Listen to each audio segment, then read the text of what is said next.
Yeah, the question of what it means for us as Christians or as leaders to navigate the culture in which we are rooted, as well as in which we Hmm. must make our way. We have a particular allegiance to our culture, to the community, to the people group that we come from, the country we live in.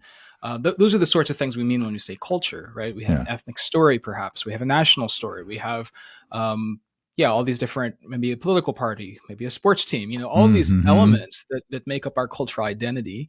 And we feel degrees of allegiance to these other things. So we feel a particular allegiance, for example, to the country in which we live, or to the community, or to a political Yeah. party, or to a team.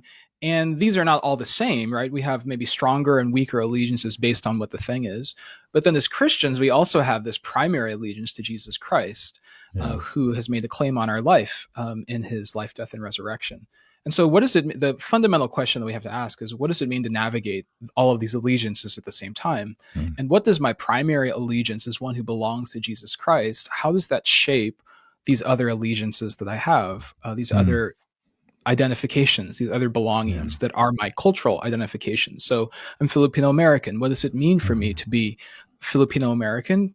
But my fundamental identity to come from the fact that I am a person who belongs to Christ. I Yeah. am an American. I live Yeah. in America. What does that mean? And so all of these sort of different elements that make up cultural identities, that Hmm. that name us, that tell us who we are, that tell us what we think we should care about, is one of the fundamental challenges of discipleship, is to know what does it mean for Christian faith and the gospel to both bring a critique to Yeah. my cultural identity, my Yeah. cultural allegiance, but Yeah. also to bring a completion, right? To fill Yeah. it full, to point Yeah. it in a new direction, to fill it with new meaning.